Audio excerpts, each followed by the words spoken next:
Assalamualaikum warahmatullahi wabarakatuh. Perkenalkan, saya Aisyah, NRP 21226027 dari kelas 3D4 Elektronika A. Pada kali ini, saya akan memaparkan terkait penerapan budaya K3 di industri manufaktur.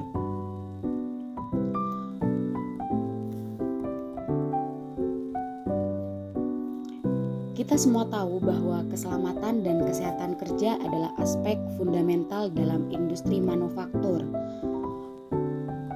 Oleh karena itu, K3 menjadi latar belakang adanya pembahasan kali ini. Kemudian yang kedua, dengan resiko yang tinggi akibat penggunaan mesin berat dan bahan kimia, sangat penting bagi kita untuk mengadopsi budaya K3. Kemudian latar belakang yang ketiga, meskipun telah banyak upaya, angka kecelakaan kerja di Indonesia masih sangat tinggi. Hal ini menunjukkan bahwa perlunya perhatian yang lebih pada budaya K3. Latar belakang yang keempat sendiri yaitu tentang budaya K3, di mana hal ini bukan hanya tentang mematuhi peraturan, tetapi juga menciptakan sikap proaktif di kalangan karyawan dan komitmen dari manajemen. Tujuan dari adanya pembahasan kali ini yaitu yang pertama, mengkaji penerapan budaya K3 di industri manufaktur, kemudian menganalisis manfaatnya dari penerapan K3 bagi karyawan dan perusahaan, dan terakhir memberikan rekomendasi untuk mengatasi tantangan dalam penerapan budaya K3 di industri. Manfaatnya sendiri yaitu untuk satu, peningkatan kesadaran mengenai pentingnya K3, kemudian yang kedua, perbaikan dalam sistem manajemen keselamatan, dan yang terakhir, referensi bagi perusahaan dalam mengembangkan kebijakan keselamatan yang lebih baik.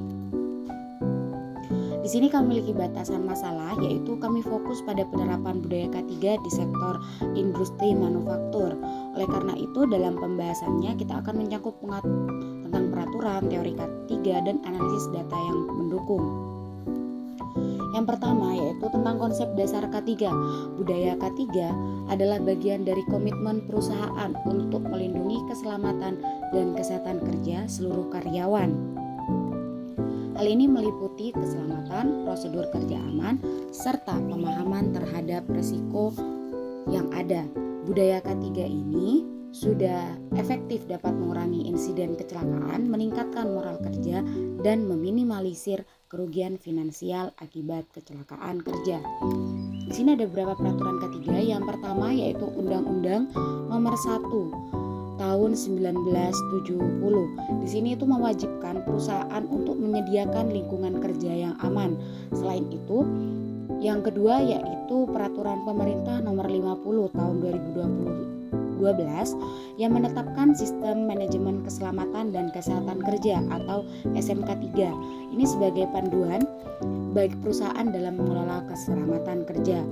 Kemudian kita juga harus memahami beberapa teori K3 yang relevan seperti teori domino. Di sini teori domino ini menekankan pentingnya identifikasi dan penghapusan faktor resiko. Kemudian yang kedua, BBS atau Behavior Based Safety. Di sini tuh fokus pada perubahan perilaku untuk meningkatkan keselamatan. Dan yang terakhir yaitu teori Swiss cheese yang di sini menunjukkan perlunya lapisan proteksi untuk mencegah kecelakaan. Di sini terdapat beberapa data pendukung. Data pendukung yang pertama yaitu dari peningkatan jaminan kecelakaan kerja JKK. Di sini itu terlihat bahwa pada grafik bahwa ini menunjukkan jumlah klaim JKK dari tahun 2019 hingga 2023, lebih tepatnya pada bulan November.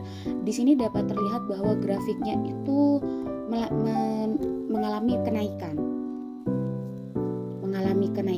sehingga ini membuktikan bahwa harus terjadi penerapan K3 untuk perbaikannya masih sangat besar, terutama di sektor-sektor yang berisiko tinggi seperti manufaktur. Kemudian yang kedua, di sini itu ada peningkatan kasus kecelakaan kerja Indonesia. Ini pada tahun 2021 hingga 2023 ini menunjukkan kenaikan signifikan dari yang awalnya 100.000 kasus menjadi 114.000 kasus.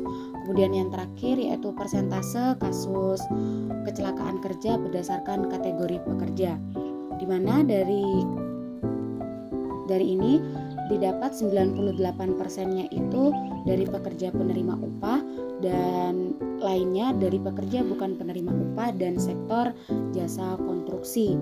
Hal ini menandakan bahwa kecelakaan kerja yang terjadi di Indonesia masih tinggi, sehingga hal ini mempertegas untuk kebutuhan akan budaya K3 yang lebih efektif di lingkungan sektor manufaktur untuk melindungi tenaga kerja itu sangat dibutuhkan. Tingginya ini juga disebabkan oleh industri itu masih belum sepenuhnya menerapkan standar K3 yang optimal. Nah, kemudian di sini ada analisa dan pembahasannya.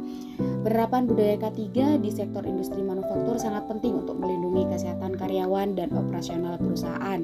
Data PBCS Ketenagakerjaan menunjukkan peningkatan klaim jaminan kecelakaan kerja JKK dari 182.000 kasus pada 2019 menjadi 360.000 kasus pada awal 2023. Seperti yang terlihat di sini. Kemudian hal ini menyoroti perlunya K3 yang lebih sistematis. Tingginya angka kecelakaan disebabkan oleh kurangnya kesadaran tentang K3 dari manajemen dan pekerja. Nah, keberhasilan implementasi K3 ini tergantung pada komitmen manajemen dan keterlibatan karyawan dengan program pelatihan seperti BBS tadi atau Behavior Based Safety dan teori Swiss Chase yang terbukti efektif. Tantangannya hanya seperti anggaran terbatas dan kurangnya evaluasi efektivitas juga untuk menghambat K3. Untuk mengatasi masalah ini, disarankan untuk mengintegrasikan teknologi dan meningkatkan pelatihan K3 dengan keterlibatan semua pihak. Diharapkan angka kecelakaan kerja dapat berkurang secara signifikan, sehingga dapat disimpulkan bahwa penerapan budaya K3 di industri manufaktur sangat penting untuk menciptakan lingkungan kerja yang aman dan produktif. Melalui pemahaman dan implementasi peraturan K3 yang baik, perusahaan dapat mengurangi resiko kecelakaan kerja dan meningkatkan efisiensi operasional. Selain itu, keterlibatan aktif dari keseluruhan karyawan dalam praktik keselamatan kerja merupakan kunci keberhasilan budaya K3. Oleh karena itu, disarankan demi meningkatkan penerapan budaya K3 di industri manufaktur, disarankan agar 1. Perusahaan melakukan pelatihan K3 secara berkala bagi seluruh karyawan. 2. Manajemen memberikan dukungan penuh terhadap program K3 dan memastikan sumber daya yang cukup tersedia.